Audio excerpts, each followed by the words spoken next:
This very common dropshipping mistake almost cost me $240,000.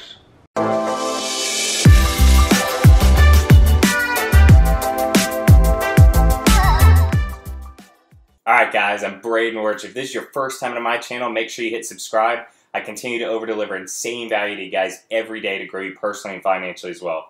Alright guys, so just as the title says, I almost lost $240,000 by making a very common dropshipping mistake. And this is a mistake I see people make all the time, and I attribute a big reason why there's not a lot more people being successful in e-commerce and with dropshipping. And the thing about this mistake is very few people talk about it. I'm one of the only few people I've actually seen that talks about it here on YouTube.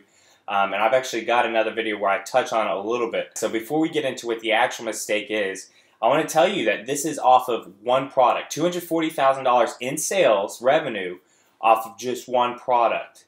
You know, I emphasize to you guys all the time how much potential is in one winning product if you know how to market it right. That's the thing that, you know, most people in this game, most people especially in the YouTube community doing dropshipping, don't know how to properly scale big. You know, they can get decent numbers, but they don't know how to really scale. And if you really know how to scale, you scale horizontally and vertically, you can do massive numbers off of one product. Now, this isn't in 1 month. You know, this is over the course of about 7-8 months, you know, that it would have been $240,000 in sales missed out. Now, profit, this comes out to be about $60,000 to $70,000 with the profit margin of that product. But it's a lot of money. I mean, $60,000 to $70,000 over 7-8 months for just one product. Profit, I mean, that's a lot of money. And so I barely got by not making this mistake. So what that mistake is having too high of prices. So I've talked in another video about what my exact pricing strategy is, and I came up with that pricing strategy because of this mistake. So essentially what was happening was I was testing products, and I found a product that, by my criteria on whether I should kill, keep, or raise an ad, I should kill it. Basically, it got to the point where, you know, it just was not profitable, and by all my criteria, I needed to go ahead, kill it, and move on.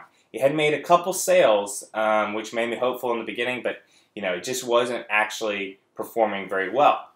Well, before actually moving on, I was on the very last day where I was getting ready to kill the ad and move on.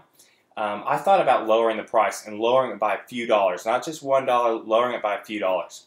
Lowered it by a few dollars, and instantly, the next day, sales skyrocketed. I'm talking like the best sales I had seen yet off of one product. And so, you know, I kept it going for a few days, kept seeing it, tried raising the budget. Everything's going great.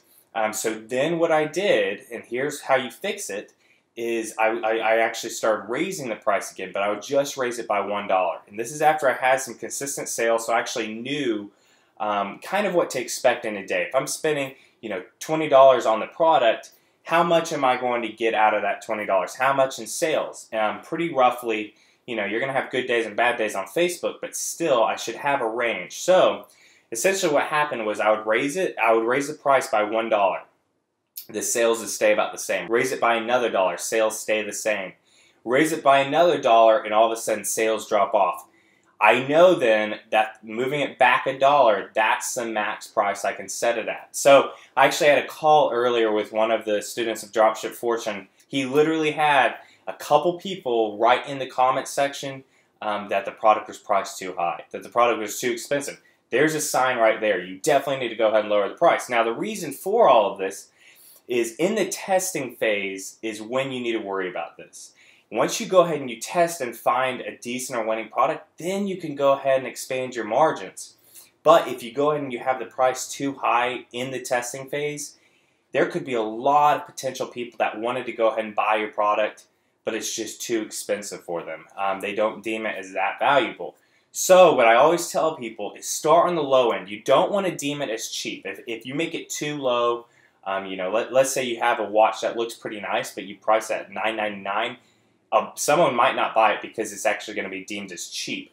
But there's a middle ground, and you want to be on the lower end of that middle ground to where you have the greatest potential of someone purchasing And this might mean that your profit margin is very, very, very low for that product when testing it. But it would be better for you to have a low profit margin when testing and actually find that you've got a decent or winning product than miss the product altogether. Because if you've got it priced too high, people just aren't going to buy that product, and then you're going to move on. And there is potentially hundreds of thousands of dollars left on the table just because you had it priced too high by a couple dollars. And this is a mistake I see all the time, guys. I see it's a very beginner mistake. Like I said, I just about made that mistake. Luckily, I caught it, and I just had the feeling I needed to go ahead and lower the price of that product. But then I ended up finding that a lot of the products I had were just priced too high. So you need to go ahead and you need to make sure that in the beginning, when testing, have the price lower. Then what happens when you find the decent or winning product, you'll go ahead and you'll raise the price. You'll go ahead and increase your margins. You'll find that max price that you can sell it at for the highest profit potential. So, in the beginning, you want it priced low. You're going to keep scaling it up by $1 a day, 50 cents even for lower price products, but typically $1 a day, and you'll let the new price stay for 2 days. So, for example, let's say you've got it priced at $15. You're going to go ahead and raise the price to $16. Let it stay at $16 for 2 or 3 days to go ahead and see how the sales stay. If they stay pretty consistent, go ahead and raise it to $17. If they stay pretty consistent, raise it to $18. If at 18 it drops off, pull it back to 17, and there you've got your max price that you can actually kill it with a pretty good profit margin. So, I hope this helps you guys out. Definitely go check out my pricing strategy video, because that's what I use on 90% of products. There's some products that I obviously don't do that, knowing intuition what the value would be deemed as. But for most products, go look at the pricing strategy video, because that should go ahead and help you guys out. Don't be scared about the low prices. You're going to be able to raise the price. On 95% of these products, when you have the lower price, you're going to end up being able to raise it quite a bit if it's a decent or winning product. But you want to go ahead and stay on the low end when testing. That way you can actually find out if it's a decent or winning product. Then you can go ahead and raise it, and then you can scale horizontally and vertically, and you guys can kill it. So I hope you guys found insane value in this video. I wanted to bring this to you guys today.